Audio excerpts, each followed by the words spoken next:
Snap Judgment Studios. Daily Show correspondent Dulce Sloan and writer Josh Johnson are best friends who rarely agree on anything. On the new podcast called Hold Up with Dulce Sloan and Josh Johnson, they turn their hilarious, unpredictable, and legendary office banter into a war of words about topics big and small. Mostly small, from texting versus calling to club bangers versus conscious rap and everything in between. Listen to Hold Up with Dulce Sloan and Josh Johnson from The Daily Show every Thursday on the iHeartRadio app, Apple Podcasts, or wherever you get your podcasts.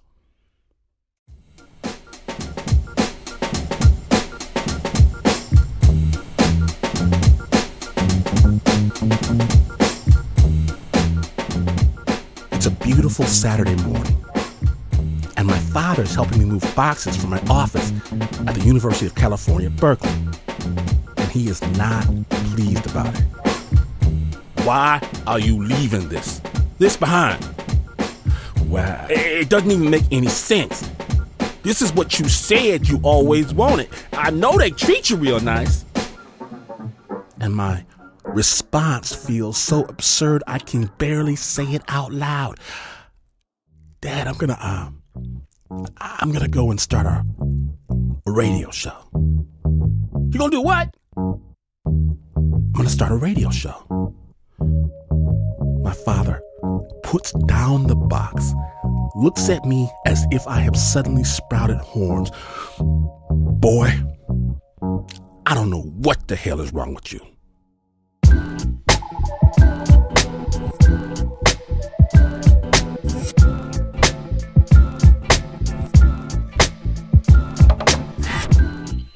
Today in Snap Judgment, from WNYC, we proudly present Leap of Faith. Leap of Faith.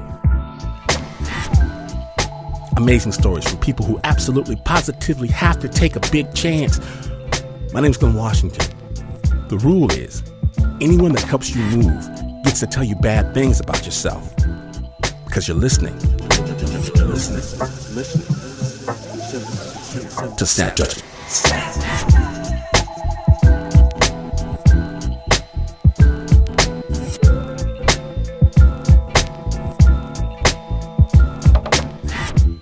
We're going to start off the Leap of Faith episode in one of my favorite places in the world, Japan. But we're not going to stay there for very long. Sensitive listeners and those with small children should know this piece does contain some dark elements. Snap Judgment's Davey Kim has the story.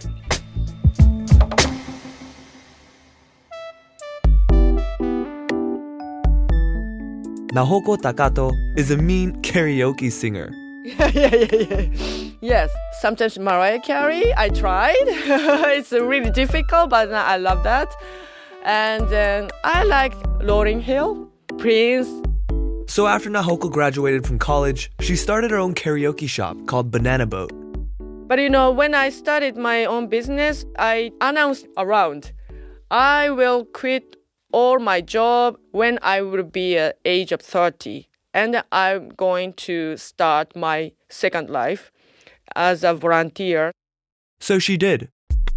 In 2000, she flew to Calcutta, India, taking just a small suitcase. She knocked on the front door of an orphanage and started her new life as a volunteer.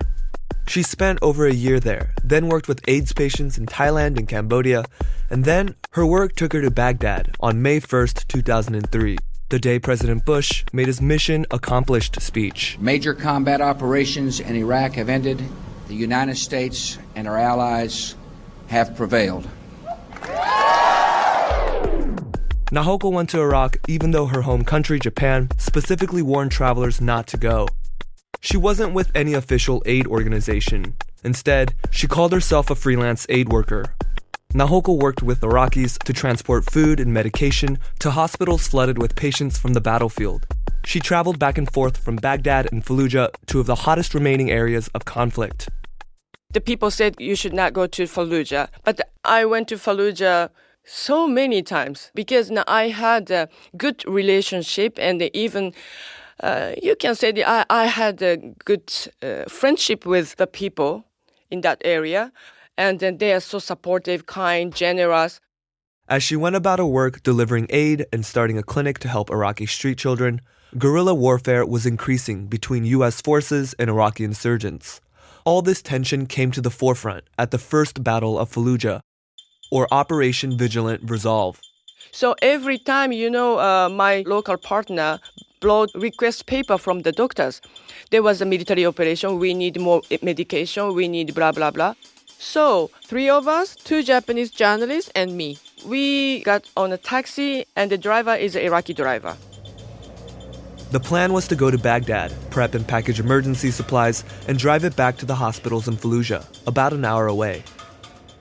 But on the way to Baghdad, there is a gas station and there's so many cars are waiting to get the fuel. And we are one of them.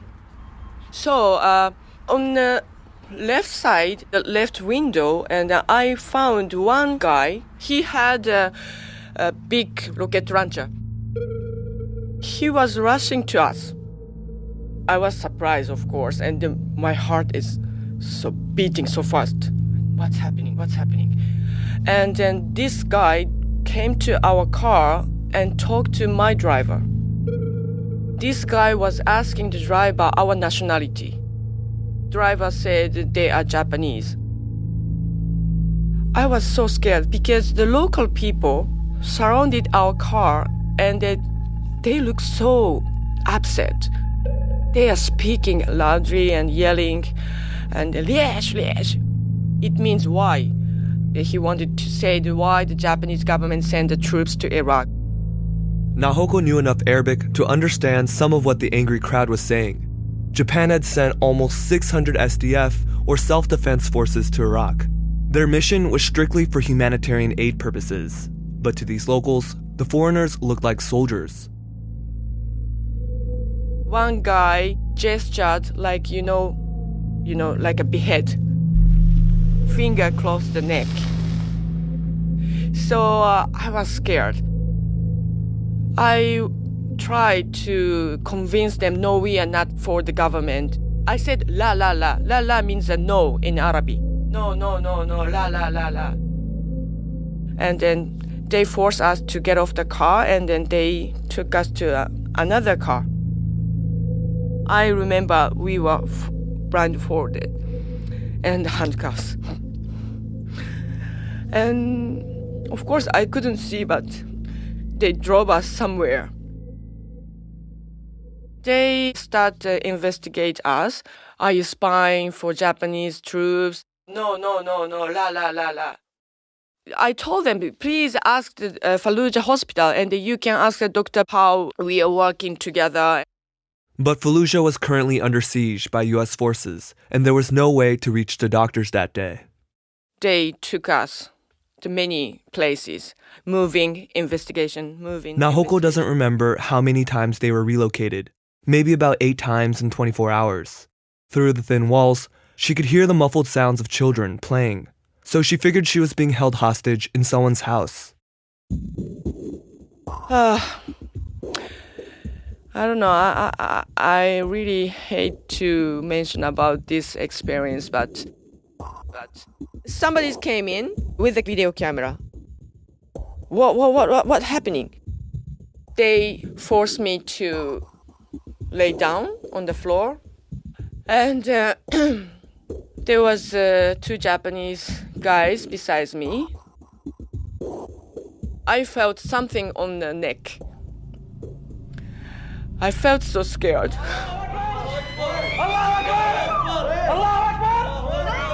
They asked us, no Koizumi, no Koizumi. Koizumi is the name of our prime minister. They asked me to say louder, no Koizumi, no Koizumi. No Koizumi. No USA! No Koizumi. No USA! I tried to say no Koizumi, but I couldn't speak loudly. In this hostage video, Nahoko renounced Japan's Prime Minister Koizumi. Her captors declared that the hostages would be burnt alive unless the Japanese government agreed to withdraw its troops within 3 days. After a while, somebody took me up and they said, okay, it's finished. Okay, don't worry. Nice again, yeah. But I couldn't understand. I started to regret. I went to Iraq. I started to hate Iraqi people. I started to hate my captors. Several days went by, and Nahoko lost track of time. While we were held hostage, I could hear the sound of air striking, especially during the night. Sometimes I felt the shaking. I thought we were also targeted. We and not only fighters, we and the local families, we were so scared. Nahoko and her two captors and their families didn't know if they would survive these U.S. air raids. It was during these darkest moments that Nahoko and her captors found some common ground. For example, I had many conversations, deep talks with the two captors. They are trying to explain how they killed my baby, my children. They lost their loved one. And then the fighter was insisting we had a right to revenge. And then we have to pick up the weapons. We have to fight. So I told them I was understanding how you feeling like that. And then I saw the victims. I saw the families who lost their families. They are so sad and angry. And then I know, I really understand. But one time they said, you can't understand because you don't have same experiences. I said, you are accusing U.S. troops, but you are doing the same to me. Can you imagine my parents, my families having the same feeling as yours? Some fighter was so angry. You are not Muslim, you are speaking English, you must be spy. They started again. So then I answered them, you have two eyes, one nose, one mouth, hands. I have also two eyes, nose, mouth, hands. It's same. We are human. We are same. Why I came to Iraq? Because we are human. I don't need any boundary like borders, religion. He said, I can't find another way. There was no options. There was no choice. He was sitting on the floor and he was holding gun. But, he put his gun on the floor and he turned on me and he said, how can I be your friend? His eyes was wet tears. So I responded, I am your friend. That's why I came to Iraq. So they just kept silence. Next day, the guy who was in tears, he said, we are releasing you. He brought a bottle of honey, really beautiful golden color. So really, special gift in Fallujah. And he handed this bottle of honey to me.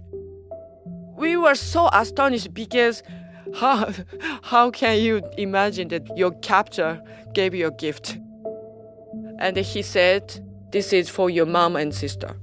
Mom and sister, I was, kind of surprised. And I tried to shake hands with him. But he's Muslim, so he covered his hands with the scarves, and then we shake hands. It's a totally horrible experience for me. But when I shake hands with him, this is kind of a beautiful moment for me. This is a piece of hope. Finally, after 8 days, Nahoko was flown home to Japan. The U.S. Secretary of State Colin Powell praised her for her bravery. Now, since the Japanese media wasn't in the habit of covering Iraq, she expected to walk out to a terminal greeted by family and close friends. But instead, chaos. I heard the sounds, voices, screaming, yelling, calling my name, And then I just felt it's a big wall. It's not the people, it's a wall. I was so terrified again. More than 150 reporters, security guards, and protesters were scrambling to catch a glimpse of the hostages whose faces and that hostage video had been in the headlines not only in Japan, but all over the world. Now I was trying to hide. I just put my head down.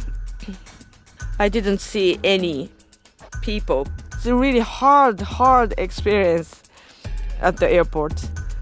The protesters were angry with Nahoko for ignoring the government's travel advisory. Going alone as an individual was seen as reckless and unforgivable. Not only that, her kidnapping could have jeopardized Japan's political maneuver. So individual person, it's like, that individual person is shameful and breaking the harmony of the groups. In Japanese words, 自己責任. 自己責任means self-responsibility.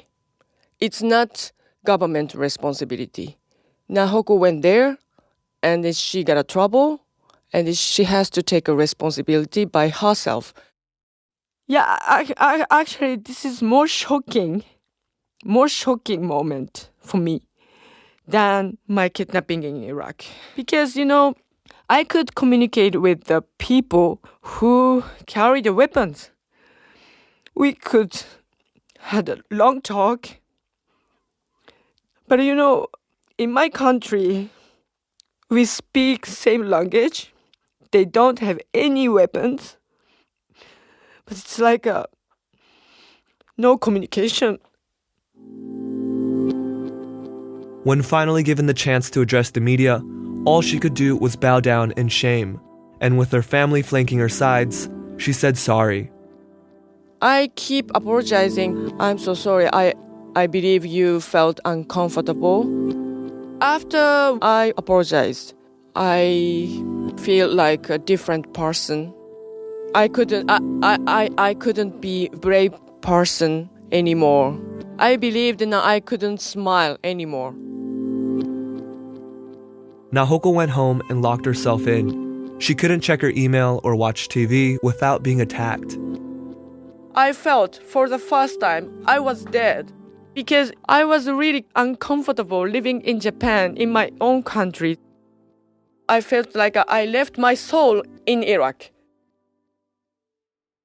In my home, my family checked all the letters. There's, oh my gosh, more than hundreds. And then they separated threats and then support. So then I just saw two. One of them is a postcard.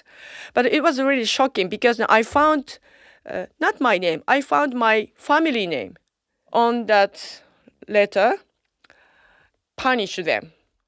So I was really shocked because, okay, I accepted punishment, but, not for my family. I got a panic and I cried. Then my mom came to me and she slapped me and go back to Jordan or Iraq, wherever, and you need to continue your work. So I was awakened and I decided to leave Japan. After 4 months, Nahoko packed up her belongings, and without telling her family, she moved to Jordan and then Fallujah. Definitely, I wanted to go to cemetery of the victim to make a prayer. My friends took me to the cemetery. It was a saka yard. It's like 1,000 or so tombs in that saka yard. She wandered around a field and randomly knelt down by one of the tombs. I looked at the name of the tombs and I checked the date. It was the exact same date while I was hostage. These victims were killed by this airstriking. I kneeled down on the ground and I poured the water. After I poured the water, I made a prayer in my style. And my Iraqi friends, they are also making a prayer in their style. I was feeling my heart is beating so much, tuk, tuk, tuk, like this. Because that my time was stopped in 2004. I left my soul, my life in Iraq. So my clock started again. Dot, dot, dot, dot.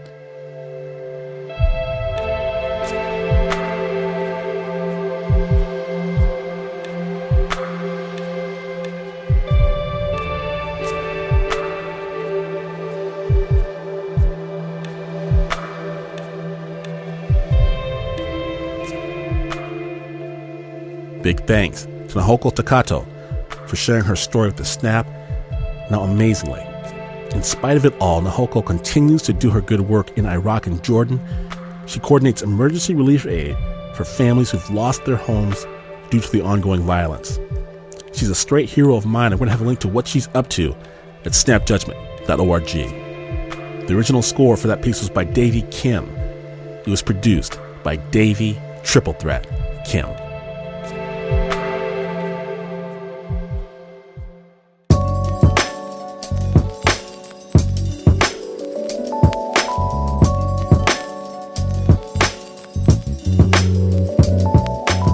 Snap Judgment returns, one man has some serious explaining to do. When the Snap Judgment Leap of Faith episode continues, stay tuned.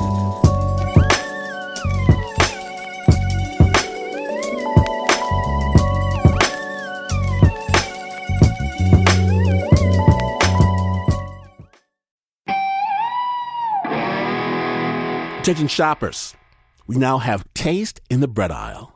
Dave's Killer Bread. That's right. An organic bread that's no longer a sedative for your taste buds. Dave's Killer Bread is on a mission to make the most of the loaf, to rid the world of GMOs, high fructose corn syrup, and artificial ingredients, and plant the seeds of good in all that they bake. Killer taste, killer texture, always organic. Dave's Killer Bread. Bread amplified. Using Talkspace feels a little like having a mental health professional in your pocket. Talkspace offers both therapy and psychiatry, and being able to reach out to a provider anytime, anywhere, makes addressing mental health super easy, and getting started is the most important part. As a listener of this podcast, you'll get $100 off your first month with Talkspace. To match with a licensed therapist today, go to Talkspace.com. Make sure to use the code JUDGMENT to get $100 off your first month and show your support for the show. That's Judgment and Talkspace.com.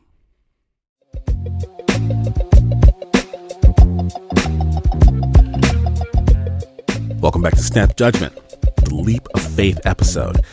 Today, we're talking to people who, for one reason or another, felt they had to dive off the cliff. And for our next story, please be advised, because you may emerge with your mind blown. I did. Liz Mack spoke to Bob Snow.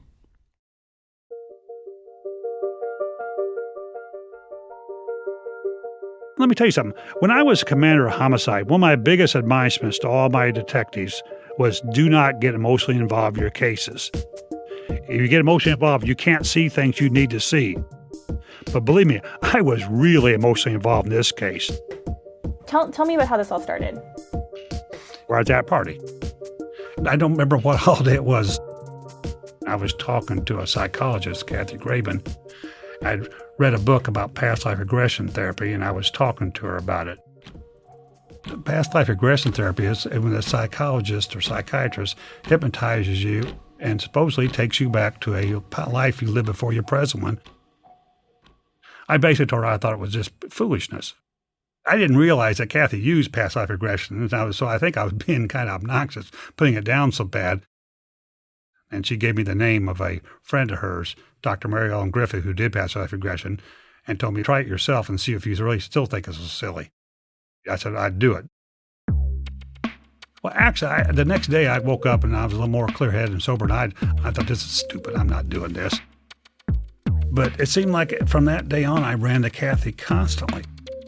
And when I'd see her, she'd always ask me, have you made the appointment yet? I got tired of making excuses every time I saw Kathy. So finally, I just decided, well, I'll do it. But I also decided I was going to take my own tape recorder along, record the session, so I could bring it back to Kathy and show her how silly it was. Being a police officer, you want evidence, you want proof before you make any claims. And so I basically made the appointment to go see Dr. Griffith to have a past life regression. Dr. Griffith's office is kind of a dark, dingy building.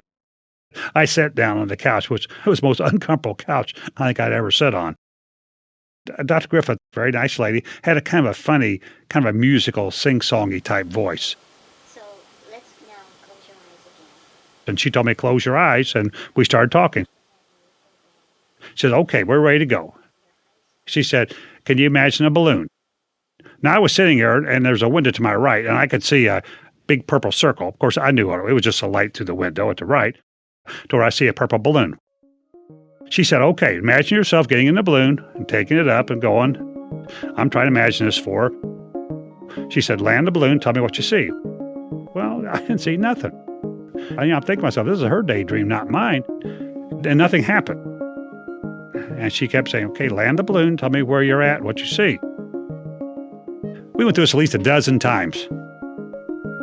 And she finally said, there's 12 steps. We're going down to the valley, and there's 12 steps. And she goes, 12, 12, 11, 11. And each number is getting longer and slower and drawn out. 10. But when she reached 1, something really bizarre happened, something really stunning. All of a sudden, I was in a valley. I don't think I just imagined I was in a valley or a daydream I was in a valley. I was in a valley. It was vividly clear. I could see the leaves on the trees. I could see the veins in the leaves. And I could feel a breeze in my face. So Dr. Griffith asked me, he says, look down and describe yourself to me. I looked down, and I could see a pair of dirty, hairy legs, and I could see I was wearing dirty, matted fur. In my left hand, I was carrying a piece of a tree limb. I thought, well, obviously I'm a caveman.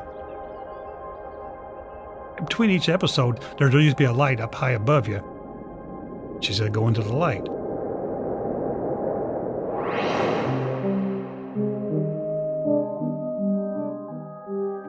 Looked like the late 1800s because there were horse-drawn carriages and gas lights. And I could see it's an artist studio. And the room is just filled with dozens of paintings. At that moment, I was painting a portrait. It was the portrait of a hunchback woman. The hunch on her back was very, very prominent in the painting. And I was just putting the very last touches on it. And I told Dr. Griffith that I wanted to take one last look at one of my paintings. She says, tell me what you regret about this life. I told her I regretted it. We didn't have children because my wife couldn't have children. But then, right after I said it, the tape recorder I'd brought along clicked off. And I opened my eyes, and that was it. The session was over. Is there anything particular that's going through your mind right then? You really have to think, what does this all mean? Because I liked my life the way it was. My life was very grounded, very solid. I didn't want this other stuff. If I proved it, then it means everything I believed my whole life, my whole belief in how the universe works, is wrong. I'd have to completely stop, take back everything I've ever believed in, throw it in the trash can, and bring in new beliefs. So, okay, what happens after this? Do you see Kathy? I called Kathy on the phone and told her, I said, well, that I had seen some very interesting things. She was very gracious. I think she realized I didn't push her or anything. She said, thank you very much. But I think she could read between the lines. I was becoming obsessed about this. And let me tell you, as a police officer, I know when people have really deep obsessions, it seldom turns out well. It was probably a month or so afterwards before I finally decided, look, Bob, you got to do something about this. So my idea was I would go to Indianapolis Public Library. I would start thumbing through their art books. By the way, this was in 1992. When you did research, you had to go down to the library and pull books off the shelf. And I figured it wouldn't take me long. Case closed, go back to your life the way it was. Come on, how many portraits of hunchback women could there be? It took me several months to go have not only a lunch hour, but weekends. And how many books did you go through? Hundreds. Probably, 400 or 500 books at least. But I went through every book that public library had. I went through all the books each bookstore had. I went through probably half a dozen bookstores around Indianapolis. I went to a number of art galleries and talked to art dealers to see if I could find the paintings. And so I wasn't ready to give up yet. So finally, as a last end resort, I finally went back to Dr. Griffith for a second session. I thought maybe if I could go back and have her access the artist's life, I could find more information. And she took me back to several past lives, were very vivid, but they were all so far back in history, you couldn't decide whether anything was real or not real. But interesting enough, every time she tried to take me to the artist's life, nothing would happen. And when it was over, I asked her why. And she says, you already know everything you need to know. All the evidence I had followed it to its end, and it hadn't led anywhere. It was a cold case. So I hadn't told anyone. I thought it'll be an unsolved mystery I simply take to the grave with me. It was getting towards my wife and I's anniversary, so we decided to go to New Orleans. Our last day in New Orleans, I suggested we go window shopping in the French Quarter. And I noticed as we're walking down Royal Street, the galleries are getting smaller and the painting is much more obscure. So finally we get down to a gallery at the very end of Royal Street, and there's a portrait on an easel in the corner. And I walked by and give it a glance, and then I stopped like I'd run into a glass wall. And I spun around, and it was a portrait of the hunchback woman. I could still see every brushstroke, and it was identical. My heart was beating. I could feel electricity running out my arms and my stomach. Probably for 4 or 5 minutes, I just stood there staring at the portrait. One of the workers in the art gallery obviously saw me staring at a painting and thought, hot dog, here's a sale. So he came over to me and said, I bet you're thinking how nice I look over your fireplace, aren't you? So I asked him, I says, I don't recognize the artist. I says, who is the artist? So he said, hang on a second. So he walked over to his desk and come back, and he had a little bio, probably maybe 5 or 6 sentences. And it said, J. Carroll Beckwith, born 1852, died in 1917. So I started reading the biography, and I found 5 different things that I had seen in the regression. So I asked the dealer, I told him, I've seen this painting somewhere before. I said, has it been an exhibition somewhere? And he said, no. He said, this has been in a private collection for years. But let me be honest with you. He said, Beckwith wasn't that good or that famous. He says, I can let this go pretty cheap. So do you buy the painting? No. They wanted like $5,000 for it. My wife would have killed me. At that moment, Melanie came downstairs and we left. But I felt good. Now I had a name, date of birth, day of death. I could go back, I could reopen this. This case was no longer on the shelf. The next day we were back in Indianapolis, so I went down to the public library and I started researching on J. Carroll Beckwith. He simply was not that famous or that good. That kind of bugged me. I thought, wait a minute, how could I know these things about him if he's that well unknown? I happened onto a book, and at the very bottom of the page was a footnote that said this information came from the diaries of James Carroll Beckwith that are kept on file at the National Academy of Design in New York City. Wrote a letter to him, basically asking him if they were available to look at. While I was waiting for the diary to come, I went through and listened to the tape of my regression. And I made a list of various things I had said, dates, places, causes of death, what have you, that could be proved, disproved. And I found I had 28 things. Now, what I was looking for at this point wasn't more proof about Beckwith. What I was looking for, I wanted to find 1 or 2 disproving things. For example, I had said we couldn't have children because my wife couldn't have children. Now, if he had kids, then this is not true memories. This is not real. Why is it so important that you disproved that what happened in your regression is real? Why don't you just want to prove it? If I prove reincarnation is real, again, you have to throw away all your thoughts about how the universe works. And I'm certainly not going to do that unless I got some solid evidence. So I thought maybe I'll have my wife. I'll talk to her and see what she thinks about the whole idea. Maybe she can see something I didn't see. My wife thought I was nuts.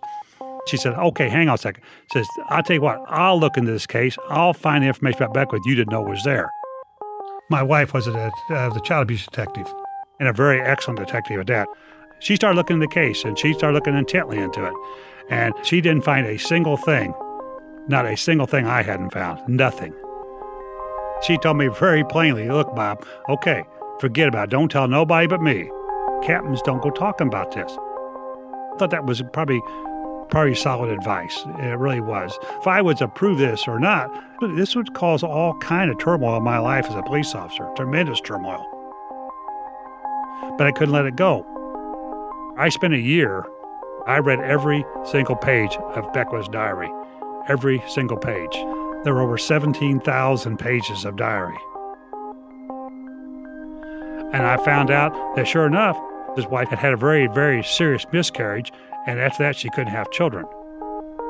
He talks about his mother being in church and having a stroke caused by a blood clot and dying. That he died in 1970, he drank wine. I saw myself die in a large city. He died in New York City. Instead of finding a disproving fact, I kept finding one fact after another that agreed with what I had seen. Before I was done, I ended up proving all 28 facts, every single one. Every single thing I had said during aggression was right out of Beckwith's life. There is no doubt this case is solved. Do you believe in reincarnation now? Absolutely. I mean, how else do you explain it? How would I have Carol Beckwith's memories in my mind? Police officers, you always look for the simplest explanation because 99% of the time, it's the right one. The simplest explanation is that I carry Beckwith's memories in my mind. So, how important is reputation when you are the police commander? You're the backbone of the police department.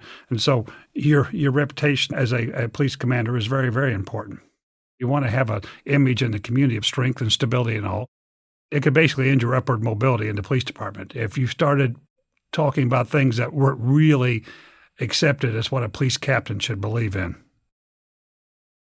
It seemed like too important a story to keep quiet. So many things happened. So much information came from so many unexpected sources. Believe me, my wife was really dead set against me doing this. She was positive it would damage my career. And she was right, as it turned out. What happens when you come out to the public about what happened to you? I kept various publicity about it. And each time I do it, it would really upset the command staff more. Eventually, what happened is, even though the last year I was in homicide, we had an 83% clearance rate, and our murder rate was the lowest I've been in 20 years. They moved me out there and put me on the citizen service desk for people come to get photographed or get fingerprinted. So they put me in a dead-end job, hoping I would retire. My career basically flatlined after that. Do you wish that you had never stepped into that hypnotist's office? Yeah, I don't know. I've often thought that, which way I'd have been happier. But apparently that wasn't the point of my life. So the case is solved, right? So what did you do to mark the occasion? Well, I was in New York. I found out that Beckwith's scrapbooks were at the New York Historical Society. And I found out he was buried in Kensico Cemetery, which is up in Valhalla, New York. And I thought how cool it'd be to visit my own grave. It was in August, but it was a very nice, pleasant day. It wasn't real hot. It's a huge, huge cemetery, and I walked all the way through it. It didn't even break out a sweat. But I didn't realize, I don't know why, but I don't think you're supposed to do this. As I got closer to the grave, my heart was just beating terrible fast. I was just running on sweat, and I could feel, you have electricity was trickling out my arms, down my fingertips. I started having a tremendous panic attack. I found some workers who were trimming some hedges close by, so I had them take a picture of me standing at the grave just to show everybody I wasn't scared. I was terrified. After that, I left. I can't worry about James Carroll Beckwith. You really can't live as other people. I mean, come on. I mean, you've already done that. You have to deal with the person you are in the present. I realized I had to simply go on with my life as Bob Snow. I got on a train, flew back to Indianapolis, and went on with my life.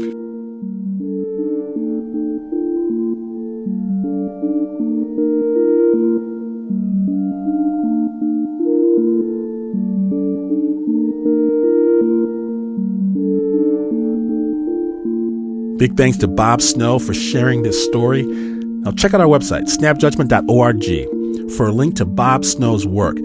He's written about this experience and a whole bunch of true crime stuff that you do not want to miss. The original score for that story was by Renzo Gorio. It was produced by Liz Mack. Now, when Snap Judgment returns, the most delicious thing any person has ever eaten at any time. Seriously. And we've got a friend of Snap Judgment, QD. That's his beat banging in the background. I'm going to take you out with Backpack Rock. And there's more storytelling goodness coming up right after the break. Stay tuned.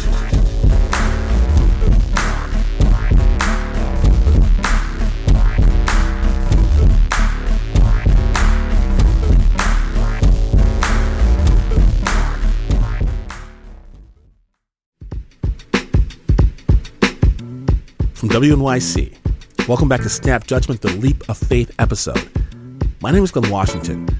Today, we're talking about people forced to make choices with consequence. We're thrilled to feature Snap Judgment Classic. Hear it again for the very first time from Snap Judgment favorite Joel Ben Izzy. Snap Judgment.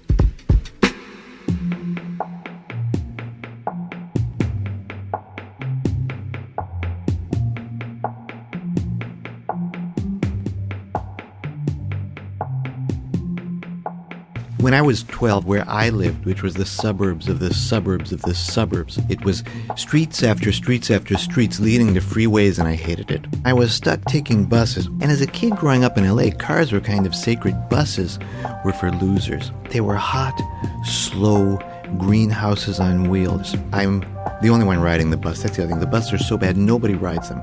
And in protest, I decided I would sit in the seat reserved for elderly and handicapped.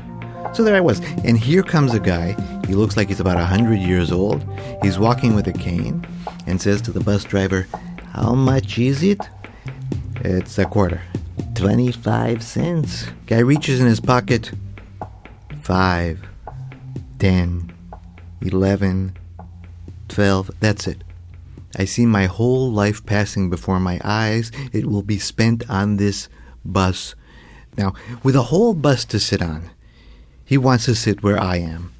So I move over to the side, I scoot over, and he sits. And he looks me up and down, and then he does an odd thing.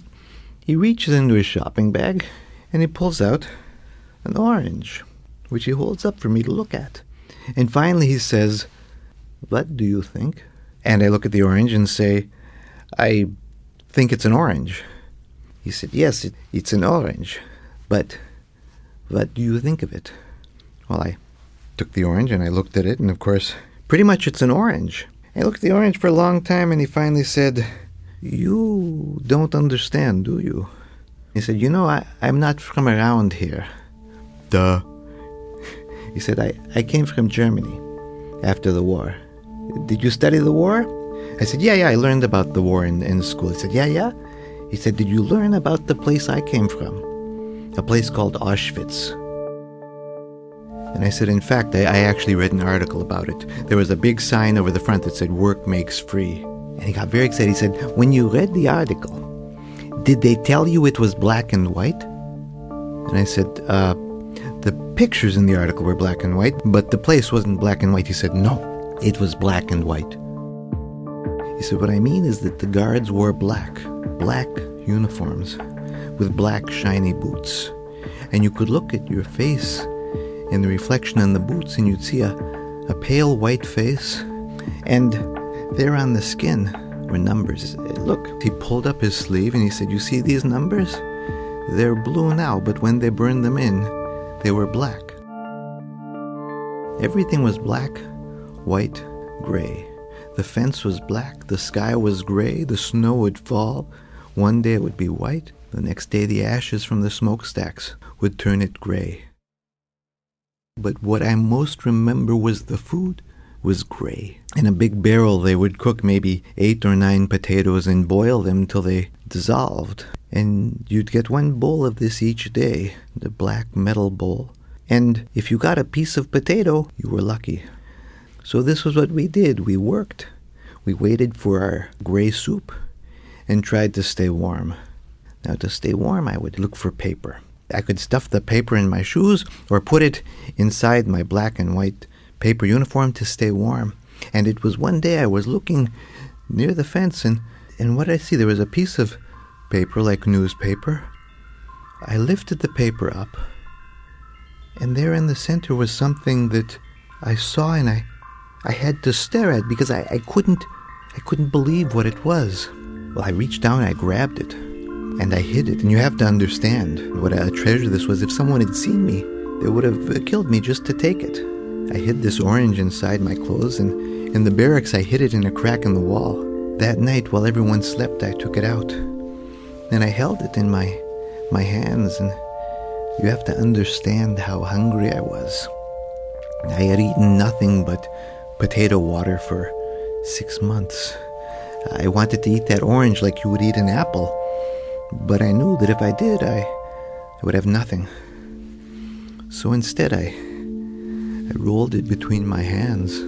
I took my fingernail and I scratched at that orange, and I smelled it. As I smelled that orange, I was not in Auschwitz anymore. I was in the land called Palestine. My cousin had moved there before the war, and he had written, "Here we grow oranges, and the smell of these oranges fills the air. It's the smell of freedom." For the moment I smelled that, I was free. I opened my eyes. I was back in Auschwitz. I couldn't eat the orange. I put it back. And the next night I took it out again, and again scratched it, and again smelled it. And I told myself I wouldn't eat it until after a very bad day. Well, you didn't have to wait long in Auschwitz for a bad day.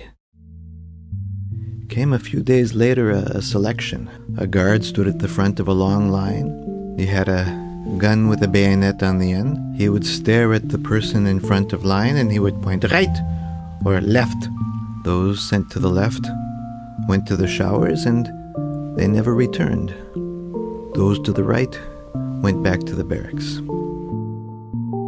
He looked at me, said, "Right."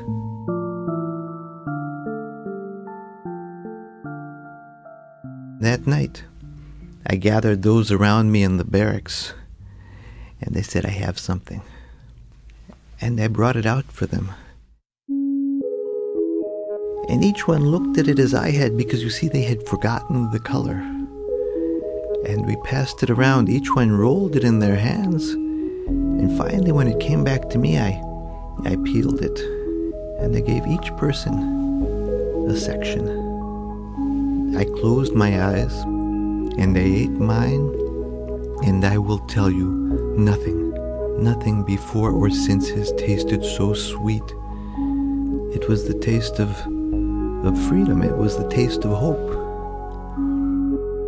I gathered up the peels, and I kept them, and I took them out to smell each night to remind me of freedom.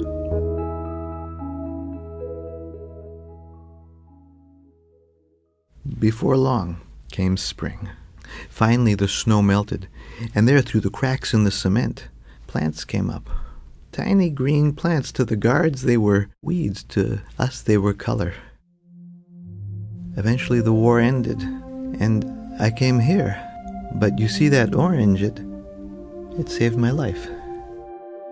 With that, the bus stopped. He got up, and he said, "Young man, remember the sweet things in life."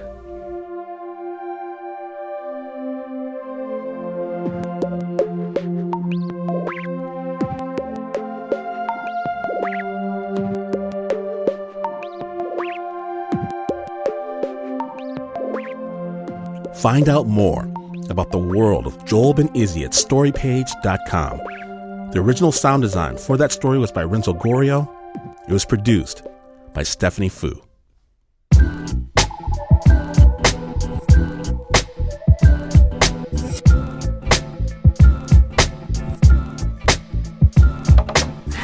Yep, it's about that time. But Glenn, I need more. I need more storytelling in my life. Well, I feel you. And that's why I will never leave you alone, Snappers. I won't. Several full episodes are there for the asking, including the never released on the radio Snap Judgment Twilight Special and the Student and the Teacher Special. Just subscribe to the Snap Podcast at snapjudgment.org. Dig it on iTunes, on Stitcher, on Google Play, on SoundCloud. Get it now before the man finds out and we have to take it back. Snap Judgment was produced by the team that takes a leap of faith each and every week. Please say hello to the Uber producer, Mr. Mark Ristich. Our resident beat master, Pat Mesiti-Miller, Anna, The Grill, Sussman, Davey, Hot Sauce Kim, Nancy, Propane Lopez, Joe, Aluminum Foil Rosenberg, The Meat Thermometer, Renzo Gorio, Teo, Vegan Pork Ribs, Ducat, Eliza, Potato Salad Smith, Leon, Watermelon Morimoto, Firecracker, Jasmine Aguilera. Perhaps you've heard that this is not the news. I can't emphasize it enough. This is not the news. In fact, you can run up to the bar, check out the finest honey in the place. Tell them, baby, I've seen you in a past life painting. Have that other person tell you exactly where to stick your corny line, and you would still not be as far away from the news as this is. But this is WNYC.